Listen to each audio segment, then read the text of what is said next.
watching India Today.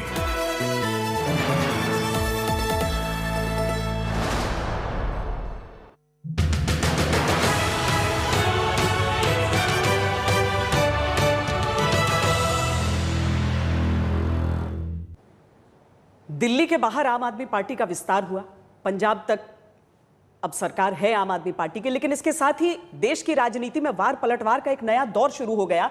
क्या देश की राजनीति कुछ इस तरीके से बदल रही है जिसमें अरविंद केजरीवाल अपने लिए एक अलग भूमिका भी देख रहे हैं? और क्या यह विस्तार ही कारण है कि आज एक फिल्म से लेकर तमाम कंट्रोवर्सीज में अरविंद केजरीवाल एक बार फिर घिसकने लगे? हमारे साथ हैं इस समय मैं श्वेता सिंह और मेरे साथ प्रीति चौधरी।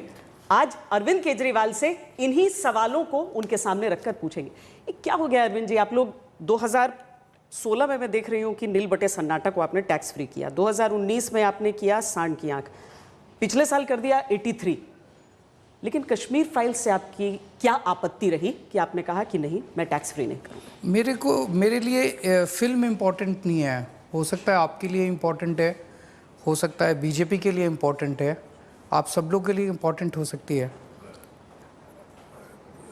कश्मीर में बहुत बड़ी त्रासदी हुई, 30-32 साल हो गए उसको। कश्मीर के पंडितों को उन्हीं के घरों से बेघर किया गया, कई सारे लोगों की मौत हुई। 32 साल के बाद अगर देश की केंद्र सरकार, सत्तारूढ़ पार्टी उनको कहती है कि हमने आपके लिए एक फ़िल्म बनाई है, ये फ़िल्म देख लो, इससे बड़ी इंसल्ट हो सकती है उनकी। वो लोग क्या चाहते हैं? आप किसी कश्मीरी पंडित से पूछना कि वो क्या चाहता है। पुनर्वास। उसे पुनर्वास चाहिए। 8 साल से केंद्र में बीजेपी की सरकार है, उन्होंने पुनर्वास क्यों नहीं किया? 8 साल राज्य करने के बाद कहते हैं अब तुम्हारे लिए फ़िल्म बनाई, फ़िल्म देख लो, और उस पर करोड़ों रुपए कमा रहे हैं ये लोग। गंदी बात है ये, इस पे कोई गर्व करने की बात नहीं है। हमारे हाथ में जितना भी था हमने उतना किया कि दिल्ली में कुछ कश्मीरी पंडित जो आए थे उनको उन्होंने दिल्ली में 1993 में कॉन्ट्रैक्ट टीचर्स की नौकरी की। तब से लेके आज तक वो कच्चे टीचर्स बन के रह रहे थे। उन कच्चे टीचर्स को बीच में दिल्ली में कांग्रेस की सरकार भी आई, बीजेपी की सरकार भी आई, किसी ने पक्का नहीं किया। हमने आके उनको पक्का किया। हमने, आपको तो पता भी नहीं होगा ये, मैं ढिंढोरा नहीं पीटता अपने काम का, उनके दर्द के ऊपर मैं राजनीति नहीं करता। उनको हमने पक्का किया, रेट्रोस्पेक्टिव इफेक्ट से पक्का किया। और वो लोग, तो केंद्र सरकार की जिम्मेदारी है कि उस पर राजनीति करने के बजाय, उस पर फिल्में बना के पैसे कमाने की बजाय उनका पुनर्वास किया जाए और सारे लोग मिलके करें। इसमें राजनीति नहीं होनी चाहिए, सारी पार्टियां, सारी सरकारें मिलके उनका पुनर्वास करते। अरविंद जी, फिल्म की बात करते हैं, क्या अरविंद केजरीवाल को लगता है कश्मीर फाइल्स प्रोपेगेंडा फिल्म है? मेरे को फिल्म के बारे में मेरे को कोई लेना देना ही नहीं है। देखी आपने? मैंने नहीं देखी, लेकिन मेरा कहना है कि इस वक्त कश्मीरी पंडितों को फिल्म नहीं चाहिए, पुनर्वास चाहिए। आइए मिलके, मैं हाथ बढ़ा रहा हूँ, आइए मिलके उनका पुनर्वास करते हैं, उनकी ज़िंदगी को बेहतर करते हैं, उनके अंदर जो टीस है अन्याय की उसको निकालते हैं। पर अरविंद जी, जो हुआ, जो दिल्ली असेंबली में हुआ, आपने जो स्टेटमेंट दिया था दिल्ली असेंबली में, बीजेपी कह रही है कि आपने मजाक उड़ाया, आप हंसे, जो पीछे आपके लोग बैठे थे वो हंसे, कि आपने, हमें तो बीजेपी पे हंसी आ रही थी। बीजेपी नौटंकी कर रही है पूरे दिल्ली देश के अंदर। बीजेपी इस टाइम उनका पुनर्वास करने की बजाय जाके पिक्चर के पोस्टर चिपका रहे हैं, उनके सारे ऊपर से नीचे तक सारे कार्यकर्ता। ये काम है बीजेपी का, ये करने आए थे राजनीति, ये राजनीति करने आए थे। अंदर ही अंदर बीजेपी वाले भी दुखी हैं जिस तरह से उनका नेतृत्व उन लोगों का इस्तेमाल कर रहा है। बीजेपी वाले भी नहीं चाहते। कश्मीरी एक्टिविस्ट कह रहे हैं, कश्मीरी पंडित कह रहे हैं कि आप उन पे हंसे हैं। हाँ, कोई नहीं कह रहा, बीजेपी कह रही है। मैं 2 चीज़ें यहाँ पर रखना चाहती हूँ। एक तो जो आपने जो टीचर्स के यहाँ पर बात की है, वो तो हाईकोर्ट का भी ऑर्डर था। हमने हाईकोर्ट में जाके तुरंत हाँ कही थी। हाँ, लेकिन ऑर्डर तो हाईकोर्ट का, कुछ टेक्निकल इशू था, हमने वहाँ पे उसको अपोज नहीं किया था। टेक्निकल इशू था, कोर्ट में गए जाके हमने तुरंत कहा हम करेंगे।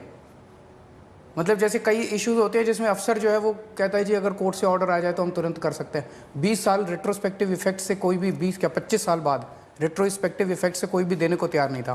कोर्ट में मामले को ले तुरंत कोर्ट में हमने कहा जी हम करने को तैयार हैं। पर फिल्म के मुद्दे पर आप कह रहे हैं कि आपको इंटरेस्ट नहीं है उस चीज पर। मैं आपसे ये जानना चाहता हूं, अगर आप कश्मीरी पंडित होती और 32 साल बाद, और आपका वहां से विस्थापन हुआ होता, और 32 साल बाद केंद्र सरकार आपको आके कहती हमने आपके ऊपर एक फिल्म बनाई है, ये देख लीजिए। पर केंद्र सरकार ने थोड़ी बनाई है फिल्म। उन्होंने फिर वो प्रोपेगेंडा कि वो क्यों इसका प्रचार कर रहे हैं? कई बार तो आप सारे भी बीजेपी वाले सारे बीजेपी वाले हम मतलब कोई पिक्चर पसंद आती हो तो उसको कर देते हैं ट्वीट। बीजेपी वाले तो पूरी पार्टी लगी हुई है इस पिक्चर के ऊपर, आप सारे लोग लगे हुए हैं। आपसे भी मैं पूछना चाहता हूँ, क्या आप कश्मीरी पंडितों के साथ खड़े हैं? नहीं खड़े। नहीं, पुनर्वास आप लोग तो पिक्चर के साथ खड़े हैं। अरविंद जी, मैं तो यूक्रेन में मैंने फिल्म देखी नहीं है अभी। 5 मिनट से मैं देखूंगी। अभी पिछले 5 मिनट से पिक्चर का जिक्र हो रहा है। जब कश्मीरी पंडितों का एक इंटरव्यू में कैसे कश्मीरी पंडितों का जिक्र नहीं हो रहा। आइए मिलके उनका पुनर्वास करते हैं, आइए मिलके उनको सहायता का हाथ बढ़ाते हैं, उनका हाथ पकड़ के उनको वापस कश्मीर लेके जाते हैं, उनका पुनर्वास करते हैं। पर अगर कोई हर्ट हुआ है तो आप उसको, उन कश्मीरी पंडितों को कुछ कहना चाहेंगे? उनको यही कहना चाहेंगे कि मुझे बेहद दुख है और मुझे बेहद तकलीफ है कि 32 सालों से आपके साथ अन्याय हुआ और किसी ने कुछ नहीं किया। मेरे हाथ में जितना था मैंने दिल्ली में किया। आज अगर हमारी केंद्र में सरकार होती, मैं आपको यकीन दिलाता हूं कि मैं आपके ऊपर फिल्म बनाने की बजाय आपका हाथ पकड़ के वापस कश्मीर में आपके घर छोड़ के आता। इस पे बस एक और आखिरी सवाल करेंगे अरविंद जी, और क्योंकि राज्यसभा में आज संजय सिंह जो आप ही के पार्टी के नेता हैं राज्यसभा में, 0R पे नोटिस दिया है कि कश्मीर फाइल्स को दूरदर्शन पे दिखाया जाए, यूट्यूब पे डाला जाए, जो आपने भी असेंबली में कहा। आप मानते हैं पार्टी का लाइन यही है कि यही होना चाहिए? क्यों नहीं होना चाहिए? उस फिल्म के ऊपर पैसे क्यों बनाए जाने चाहिए? उसको सबको दिखाओ। उसमें कश्मीरी पंडितों की त्रासदी मैंने तो खुद नहीं देखी, लेकिन जिन्होंने भी देखी वो बताते हैं उस त्रासदी को बड़े अच्छे से दर्शाया गया है। तो वो दिखाओ, सबको दिखाओ, फिर उस पर पैसे नहीं बनाने चाहिए यार, वो गंदी बात है। उसके प्रोसीड्स क्या कश्मीरी पंडितों को जाने चाहिए? बिल्कुल जाने चाहिए, क्योंकि आपने सही बात कही है, मैं समर्थन करता हूँ आपका कि जाने चाहिए। उस फिल्म के जो प्रोसीड्स हैं बता रहे हैं 200 करोड़ से ज़्यादा कमाया गया है, वो 200 करोड़ से ज़्यादा उनके पुनर्वास पे खर्च होना चाहिए, वो सारा पैसा उनके पुनर्वास पे खर्च होना चाहिए। अरविंद जी, आज एक और मुद्दे को लेकर बड़ी चर्चा है, वो ये कि जब तक अरविंद केजरीवाल दूसरे नेताओं को बोलते थे तब तक तो ठीक था, आज किसी ने उनके खिलाफ बोला है तो उस पर FIR दर्ज कर ली गई पंजाब में। किसने किसके खिलाफ बोला? तेजिंदर बग्गा पर। किसके, क्या बोला उसने, किसके खिलाफ बोला? आप पर बोला था, उसके बाद पंजाब में केस हो गया है FIR। कौन है तेजिंदर बग्गा? FIR होनी चाहिए आपके खिलाफ बोलने पर। नहीं, बिल्कुल नहीं होनी। कौन है तेजिंदर बग्गा? भारतीय जनता पार्टी के नेता हैं। मैं तो ना तेजिंदर बग्गा को जानता, बड़े ना पोस्टर लगाते हैं वो आपके खिलाफ दिल्ली भर में। वो तो सारी बीजेपी इस टाइम पोस्टर लगाने में लगी हुई है। कोई पिक्चरों के पोस्टर लगा रहा है, कोई केजरीवाल के पोस्टर लगा रहा है। पर FIR नहीं होनी चाहिए अगर कोई बोल रहा है। अभिव्यक्ति की आज़ादी होनी चाहिए। कल आदेश गुप्ता जी ने मेरे को कितनी गालियां दी हैं, कितनी गंदी गंदी गालियां दी हैं। गालियां उनको मुबारक, हम ऐसी राजनीति करने ही नहीं आए, गाली गलौज की राजनीति नहीं करने आए। ऐसे थोड़ी देश सुधरेगा एक दूसरे को गालियां देने से। देश सुधरेगा मिलके काम करने से। 70 साल से इस देश, 75 साल से इस देश को आगे बढ़ने से रोका गया। आज भगवंत मान जी ने door step delivery of ration का ऐलान किया है। स्वागत करता हूं मैं भगवंत मान जी का, बहुत शानदार काम किया उन्होंने। इसी डोर स्टेप डिलीवरी को पिछले 5 साल से दिल्ली सरकार को करने नहीं दे रही केंद्र सरकार। क्यों नहीं करने दे रही? अच्छी चीज थी। इस देश के अंदर बच्चों के पास, युवाओं के पास इतने आइडियाज हैं, लेके घूमते हैं, कोई सरकार उनको काम नहीं करने देती। सरकार का मतलब इस देश में हो गया काम में टांग अड़ाना, लोगों को रोकना, लोगों को काम करने से रोकना। 75 साल से इस देश को आगे बढ़ने से रोका गया, लेकिन अब लोग रुकने वाले नहीं हैं। 2 राज्यों के अंदर ईमानदार सरकार बन गई है। अब लोग खड़े होंगे और आगे बढ़ेंगे। ये डोर स्टेप डिलीवरी दिल्ली में नहीं होने देंगे, पंजाब में करेंगे, फिर पूरे देश में होगी डोर स्टेप डिलीवरी। उसको अपना मॉडल स्टेट बनाएंगे आप? पूरे देश को मॉडल बनाएंगे, आपके साथ मिलके बनाएंगे, सारे देश के साथ 130 करोड़ लोगों के साथ मिलके मॉडल देश बनाएंगे। अरविंद जी, आप अभी गुजरात एंटर कर रहे हैं, हिमाचल एंटर कर रहे हैं, चुनाव है वहाँ पर मैं उसी स्पीच के बारे में आऊँगी जो आपने दिल्ली विधानसभा में की थी, क्योंकि जो बहुत लोग आपको फॉलो कर रहे हैं बहुत टाइम से, 2013 2014, उन्होंने जम के वो स्पीच वायरल की कि ये विंटेज केजरीवाल हैं। बहुत दिनों के बाद ऐसी स्पीच सुनने को आई है, बहुत लोगों ने बोला।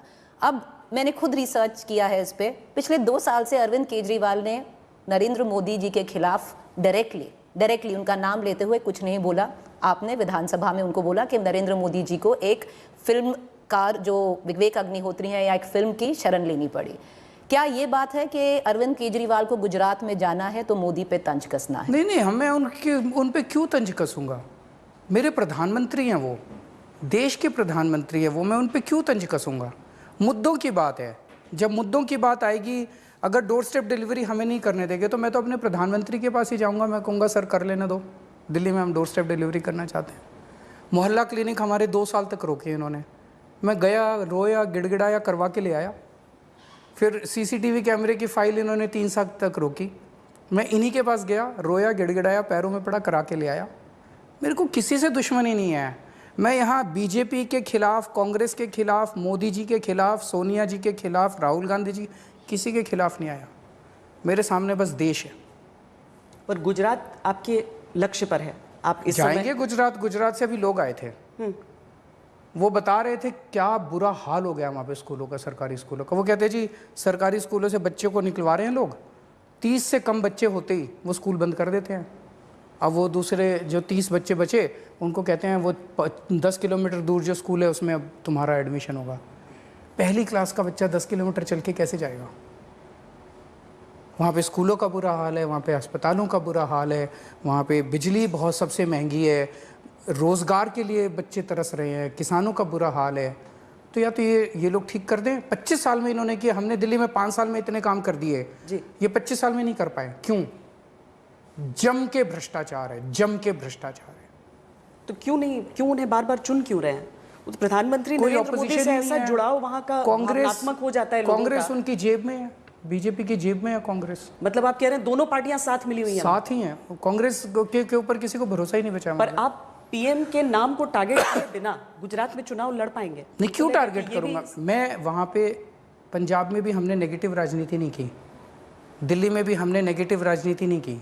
हम गाली गलौज नहीं करते, हम किसके खिलाफ नहीं बोलते, हम मुद्दों की बात करते हैं, हम देश की बात करते हैं। हमने पंजाब में गए, पंजाब की बात की, दिल्ली का चुनाव लड़ा, हमने दिल्ली की बात की। गुजरात में जाएंगे, गुजरात की बात करेंगे, गुजरात के लोगों की बात करेंगे, गुजरात के लोगों की बात करेंगे, गुजरात के मुद्दों की बात करेंगे। हम नेगेटिव क्यों बोलेंगे किसी के खिलाफ? आपने एक और बात की है, बहुत बार बोला है कि जो बीजेपी का हिंदुत्व है वो टॉक्सिक हिंदुत्व है, कम्युनल है बीजेपी।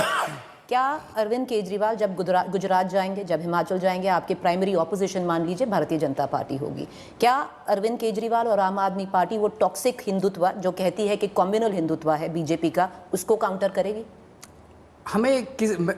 मेरी ना बीजेपी से कोई लड़ाई है, ना मेरी कांग्रेस से लड़ाई है।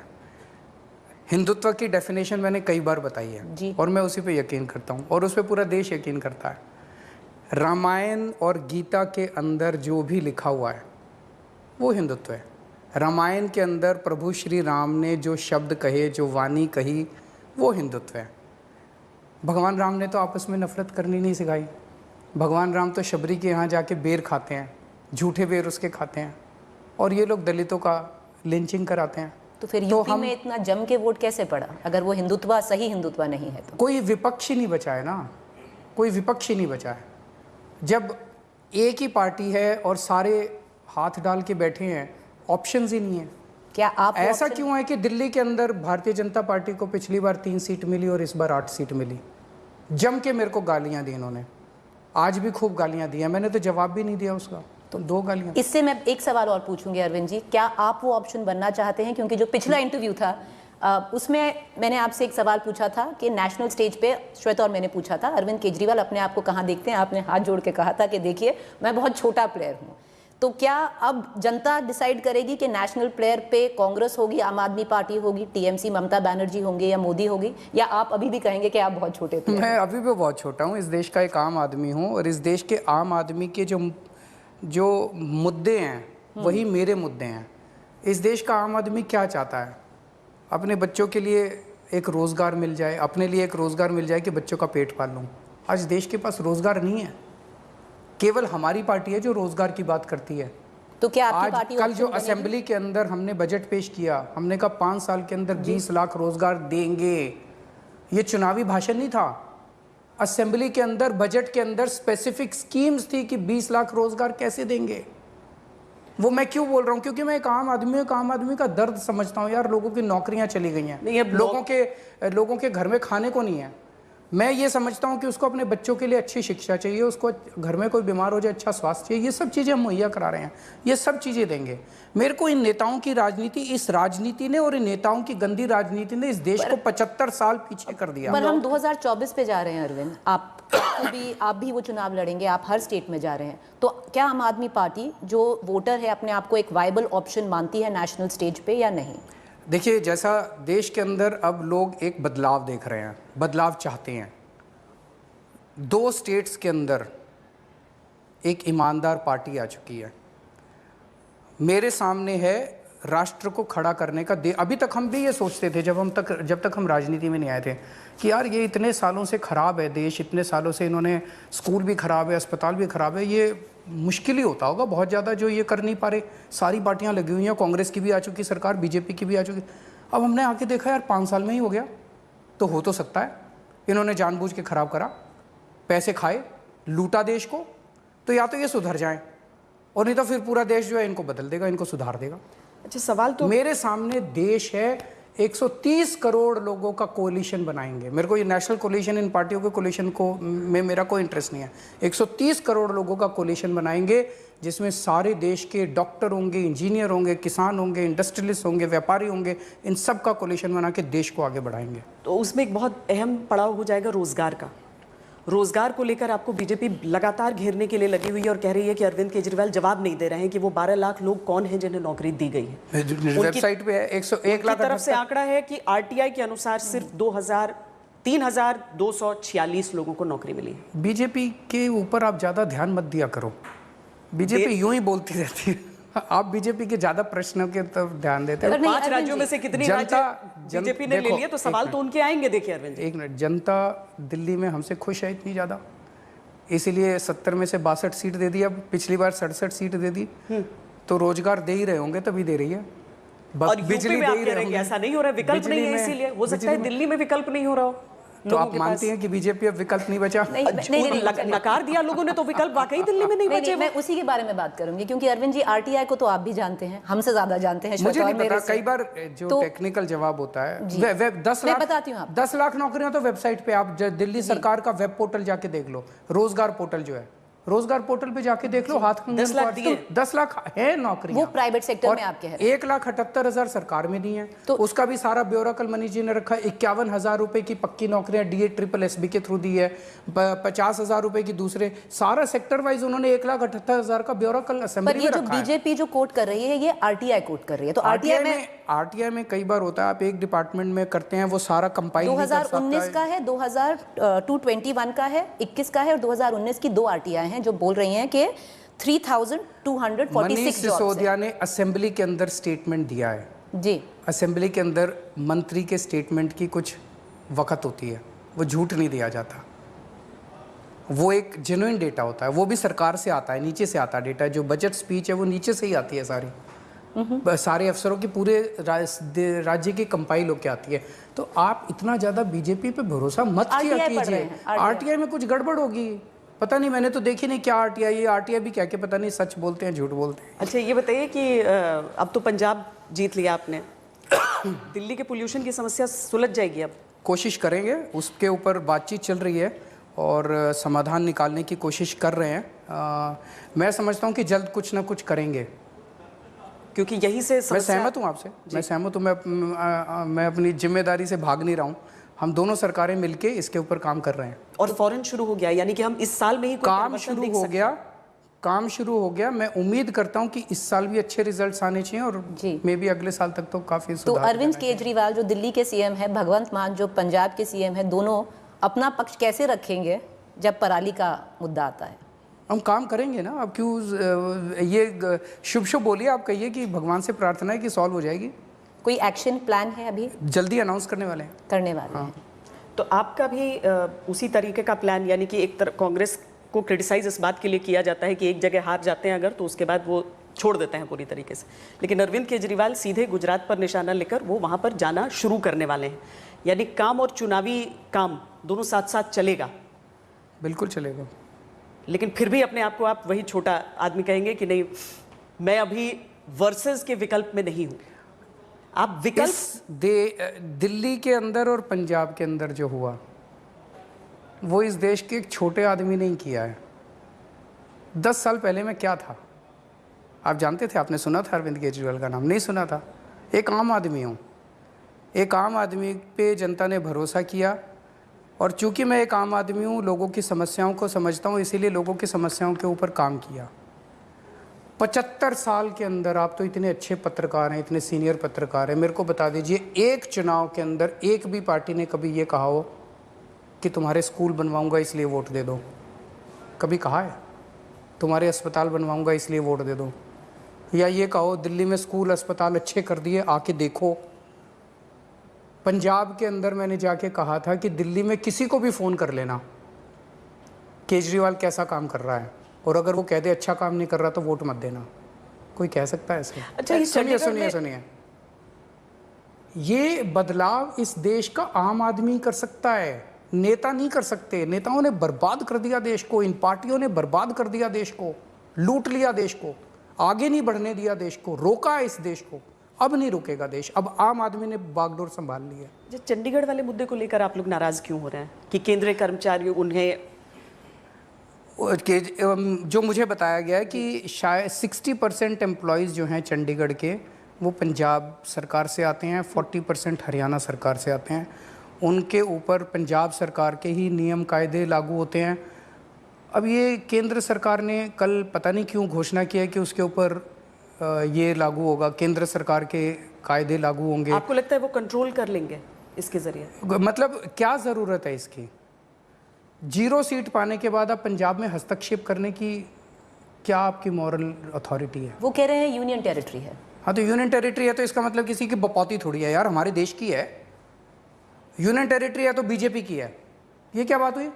हमारे देश की है यार, हम हैं इस देश के लोग। केंद्र शासित तो क्या हुआ? केंद्र हमारा है, इस देश के लोगों का है, किसी की बपौती थोड़ी। वो कह देते हैं हमारे पास पावर है। अरे पावर तुमको देश की सेवा करने के लिए दी गई है, अहंकार करके देश के लोगों को लूटने के लिए और उन पे अत्याचार करने के लिए नहीं दी गई। कोई लॉजिक तो होगा कुछ भी करने का। दिल्ली में चुनाव टाल दिए इन लोगों ने, पावर है जी हमारे पास। अरे ये क्या पावर हो गई यार? आज भी कूड़े के पहाड़ में आग लगी पड़ी है वहां पे, कौन वो रोहिणी के पास जो पहाड़ है, वो आग लगी पड़ी है वहां पे कूड़े के पहाड़ पे। पूरी दिल्ली को कूड़ा कूड़ा कर दिया और चुनाव नहीं करा रहे, हमारे पास पावर है। अरे ये अहंकार से, अहंकार रावण का नहीं चला था, तुम्हारा अहंकार कब चलेगा? तो एमसीडी का चुनाव क्यों नहीं कराते ये लोग, बताओ? क्यों नहीं कराते चुनाव? एमसीडी का चुनाव अभी नहीं होगा, पर गुजरात का सुनने में आया जल्दी हो जाएगा। क्यों? सुनने में आ रहा है। पूछो उनसे क्यों कर रहे हैं ऐसे। गुजरात में जल्दी कराएंगे, दिल्ली में कराएंगे नहीं, ये क्या है? पंजाब बपौती बना रखी है देश की, ना कायदे मानेंगे, ना कानून मानेंगे, ना संविधान मानेंगे। पावर है हमारे पास। अरे ये अहंकार ठीक नहीं है यार। अहंकार, जनता से डरो, भगवान से डरो, ऊपर वाले से डरो। ऊपर वाला देख रहा है, किसी की नहीं चलती उसके सामने। पंजाब की बात करेंगे अरविंद जी। जो हमारे कॉलीग्स हैं पंजाब में, पत्रकार हैं, सब एक ही सवाल आ रहा है। देखिए, भगवंत मान जी कब तक मन की बात करेंगे, इंटरव्यू कब मिलेगा उनका? क्योंकि हर दिन एक उनका वीडियो आ जाता है, एक उनका मैसेज आ जाता है, पर क्वेश्चन नहीं ले रहे हैं। तो ये भी क्या मोदी मॉडल हम फॉलो कर रहे हैं अभी हर स्टेट में? मैं तो उनके इंटरव्यू फिक्स करता नहीं हूँ। आपकी तरफ से मना नहीं किया गया? आपकी तरफ से मनाही तो नहीं है कि मोटर माउथ है, कुछ भी बोल सकते हैं? मैं उनको क्यों मना करूंगा? मैं आपको दे रहा हूँ ना इंटरव्यू, वो भी देंगे, काम कर रहे हैं यार। अभी 10 दिन हुए हैं, 10 दिन में ही आपको पहले इंटरव्यू दो। 10 दिन हुए हैं, उनको काम तो कर लेने दो। और इस टाइम पंजाब में आप जाना, एक राउंड और मार के आना। आप पंजाब के टाइम में भी गए थे आप चुनाव, इतना शानदार माहौल है। भगवंत मान ने जो 10 दिन में निर्णय लिए हैं, इतने बड़े बड़े निर्णय, जनता बहुत खुश है। इतनी पॉजिटिविटी है पूरे पंजाब के अंदर। जनता कह रही है ऐसी सरकार नहीं देखी हमने। अभी 10 और दिन में ये 10, 15, 20 साल से पंजाब के अंदर इतना डिप्रेशन का माहौल था इन दोनों पार्टियों की वजह से। इतना डिप्रेशन का माहौल था कि ऐसे लगता था कि जनता को लगता है कोई उम्मीद ही नहीं बची। बिल्कुल 10 दिन में, आप पूछ रहे हैं केवल 10 दिन में। पंजाब के किसी दफ्तर में आप अपना एक कैमरा टीम भेजना, किसी भी दफ्तर में, और कोई काम कराने की कोशिश करना। बिना पैसे के काम होता है आज। करप्शन कम नहीं हुई है, करप्शन ख़त्म हो गई है। भेज के देखो। एक मैंने भेजे खूब सारे वॉलंटियर्स इधर उधर, मैंने कहा जरा पता करके आओ, रजिस्ट्रार के, तहसीलदार के दफ्तर में घूम के आओ जरा। सबके काम बिना पैसे के हो रहे हैं। कुछ तहसीलदारों की मीटिंग हुई अभी थोड़े दिन पहले, परसों या तरसों। उन्होंने कहा भाई अब देखो सारे ना तो ऊपर देना पैसा और ना नीचे किसी से लेना। बोला अब कोई ज़रूरत नहीं है ऊपर पैसा पहुंचाने की। क्यों? क्योंकि भगवंत मान पैसे नहीं खाता, केजरीवाल पैसे नहीं खाता, उनके मंत्री पैसे नहीं खाते, तो पैसा ऊपर जाना बंद हो गया। अरविंद जी, एक और क्योंकि मैं गई थी अभी जब ओथ टेकिंग हुई थी वहाँ पे, अब हर गवर्नमेंट ऑफिस में आपका मतलब एक दिल्ली के ऑफिस में भी हमने देखा है, एक भगत सिंह की फोटो है और एक अम्बेडकर साहब की फोटो है। अब गांधी जी कहाँ चले गए? बहुत लोग लगाओ, हमने मना नहीं किया, गांधी जी भी लगाओ, किसी की भी लगाओ, हमें क्या। नेताओं की नहीं लगेगी, इन दो की लगेगी, नेताओं की नहीं लगेगी, बाकी जिसको जो और लगानी है लगाए। हमें किसी गांधी जी से, पटेल जी से, किसी से हमें कोई वो नहीं है। अच्छा श्वेता, और मैं जब लास्ट इंटरव्यू आपका लिया था, एक क्लिप थी जो हमें भी उस वक्त विश्वास नहीं हुआ था, जो आपने 5 पॉइंट लिख के दिए थे। अब हमें लगता है कि वो एक ऐतिहासिक डॉक्यूमेंट हो जाएगा, बहुत साल जो आगे जाएंगे। आपने लिख के जो भी दिया था 5 चीज़ें, अब मुझे तो याद है कि चन्नी जी दोनों सीट हारेंगे, वो हार गए, कि बादल सारी अपनी 5 सीट हारे थे, 4 में से तो 5 तो हार ही गए, और चन्नी साहब कितना 50,000 के ऊपर वोट से जीतेंगे, भगवंत मान, सॉरी, हाँ, कि वो भी हो गया। तो अब भविष्यवाणी जो अरविंद केजरीवाल ने भविष्यवाणी नहीं थी, हम सर्वे कराते थे और सर्वे के बेसिस पे जो हमारे को फीड वो आ रहा था, उसी के बेसिस पे। तो ऐसा नहीं है कि माता आपके रात में आपके सपनों में आके बोली थी कुछ? नहीं, बिल्कुल नहीं। और ऐसा भी नहीं कि मैंने कोई जोक मारा था, बड़ी जिम्मेदारी के साथ लिखा था। कुछ और लिख के देंगे हमें आज? अभी नहीं, उसका इतना ही लिख के देंगे कि हमारे देश का भविष्य बहुत उज्जवल है और मेरा सपना है भारत को दुनिया का नंबर 1 देश देखने का, और मेरा सपना है कि मेरी ज़िंदगी में ही मैं भारत को नंबर 1 देश देख सकूं। मेरे को इस राजनीति से कोई मतलब नहीं है, इन पार्टियों से कोई मतलब नहीं है। इन्होंने 75 साल में देश का बेड़ा गर्क कर दिया। अब उम्मीद इस देश में एक ही है, इस देश का आम आदमी। क्या अरविंद केजरीवाल का सपना है कि वो भारत का भविष्य हो? नहीं, अरविंद केजरीवाल का सपना है कि इस देश का आम आदमी जो है वो अपना भविष्य खुद तय कर सके। हमारे देश में बहुत ज़्यादा टैलेंट है, बहुत ज़्यादा टैलेंट है। उसको एक मौका दिया जाए और उसको थोड़ा सा सपोर्ट सरकार से दिया जाए, और सरकार जितना कंट्रोल करती है, जितना अड़चने अड़ाती है, वो बंद हो जाए। आप देखो पीछे छोड़ देंगे, कोई गरीबी नहीं बचेगी, कुछ नहीं बचेगी हमारे देश के अंदर, अगर हमने अपने देश के लोगों को सशक्त कर दिया तो। अरविंद जी बहुत बहुत धन्यवाद हमारे साथ बातचीत करने के लिए। Thank you so much.